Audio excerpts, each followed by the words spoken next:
Ibu, bapak, saudari, saudara, rekan-rekan muda, dan adik-adik sekalian dimanapun Anda berada, bertemu kembali dengan saya Romo Tino SSCC di dalam catatan pesiarah. Cinta kasih Kristiani tidak mengenal batas, ruang, dan waktu, bahkan melampaui batas-batas itu, sehingga memungkinkan bagi kita untuk mempersatukan mereka yang sudah meninggal di dalam doa sebagai ungkapan cinta kita yang tak pernah terpisahkan dari orang-orang yang pernah singgah dan berarti di dalam hidup kita. Sebelum kita mendengarkan permenungan dari catatan pesiarah, marilah kita membuat tanda kemenangan Kristus dalam nama Bapa dan Putera dan Roh Kudus. Amin. Ya Allah, kami mohon berkenanlah mendengarkan doa-doa kami. Engkau telah menganugerahkan kepada kami iman yang kukuh akan Putramu yang telah bangkit dari antara orang mati.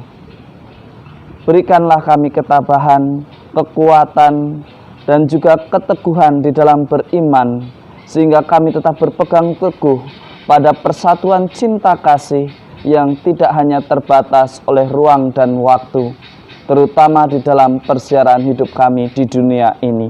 Demi Kristus pengantara kami. Amin. Ibu, bapak, saudari, saudara, rekan-rekan muda, adik-adik sekalian yang terkasih dalam Yesus Kristus, hari ini kita mengenangkan semua arwah orang beriman.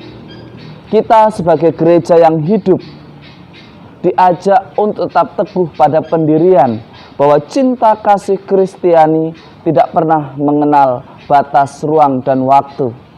Cinta kasih Allah yang kita alami mungkin sangat baik juga jika kita bagikan, di mana kasihlah yang mampu menembus ruang dan waktu.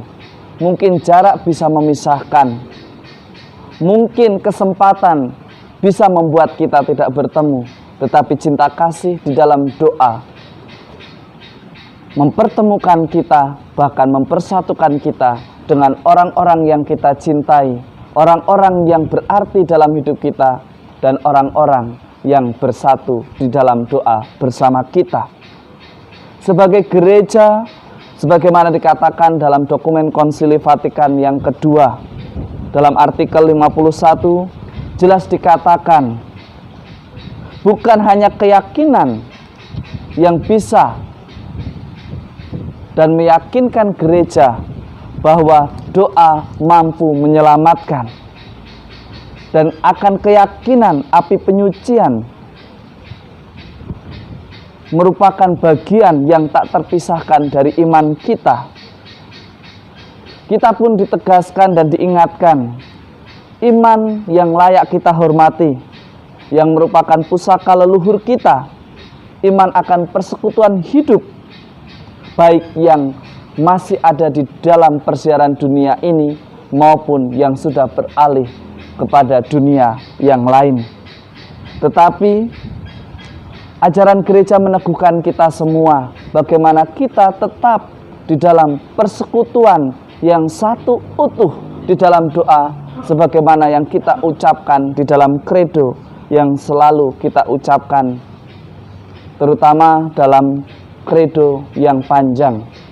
Kita diingatkan dan diperteguhkan akan kesatuan baik yang hidup dan yang mati, persekutuan para kudus, gereja Katolik yang kudus, dan semuanya itu dipersatukan hanya karena cinta kasih Allah yang sungguh luar biasa.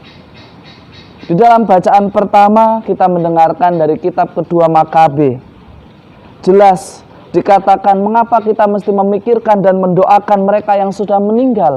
Kita sebagai orang beriman, kita pun sungguh percaya bahwa doa-doa kita membantu saudari-saudara kita yang ada di api penyucian. Dengan harapan belas kasih Allah yang kita alami, yang kita terima di dunia ini pun diterima oleh saudara-saudari kita yang kita doakan, yang ada di api penyucian. Sehingga atas kuasa Tuhan dan belas kasih serta kerahiman Tuhan, Ia mengangkat saudari-saudara kita kepada kebahagiaan yang sejati di surga. Di dalam bacaan yang kedua dari surat pertama Rasul Paulus kepada jemaat di Korintus, kita diingatkan apa yang menjadi jaminan ini, yaitu Yesus Sang Guru yang menjadi pokok harapan kita. Mengapa Yesus menjadi pokok harapan kita? Karena dari Yesuslah kita tahu ada kebangkitan kekal. Kita tahu ada kebangkitan setelah kematian.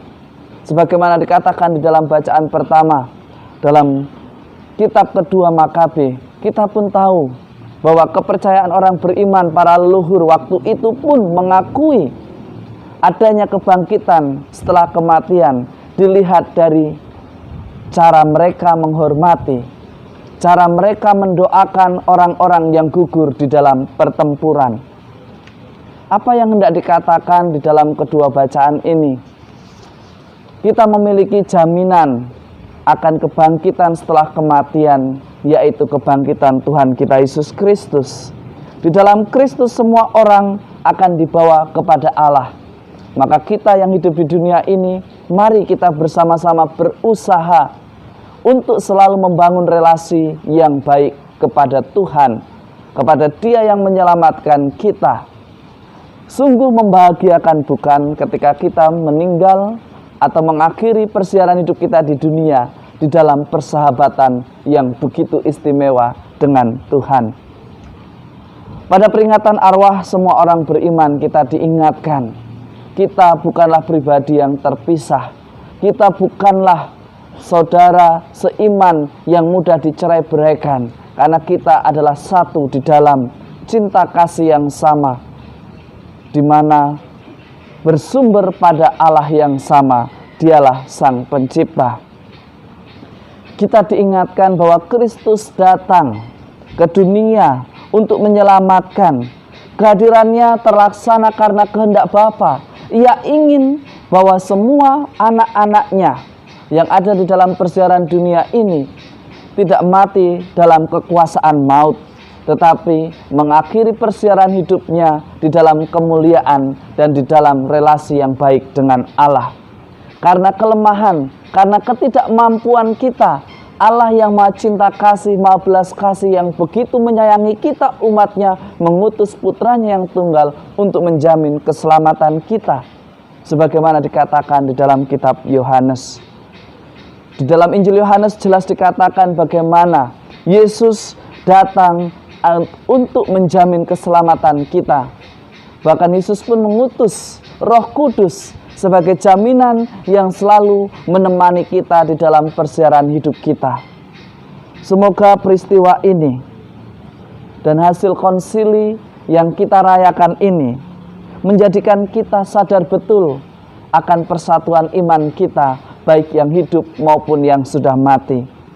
Sekali lagi, cinta kasih orang beriman Kristiani tak mengenal batas ruang dan waktu. Dan tunjukkanlah kecintaan itu, kesatuan itu di dalam doa, di dalam permohonan yang sungguh tulus. Mari kita satukan, kita bawakan mereka yang sudah meninggal di dalam doa-doa ketulusan kita kepada Bapa. Semoga berkat Tuhan selalu melindungi dan melimpah atas kita semua, dalam nama Bapa dan Putera dan Roh Kudus. Amin. Ibu, bapak, saudari, saudara, rekan-rekan muda, dan adik-adik sekalian, kita hari ini disadarkan pentingnya atau keampuhan dari doa yang berasal dari ketulusan. Mari kita satukan saudari-saudara kita, orang-orang yang kita cintai dan berarti di dalam hidup kita. Kita bawakan di dalam doa yang penuh iman, harapan, dan ketulusan. Karena Allah kita adalah Allah yang Maha Kasih, maka kita pun yang mengaku diri sebagai anaknya hendaknya selalu mendasarkan hidup pada kasih. Selamat beraktivitas, Tuhan memberkati. Amin.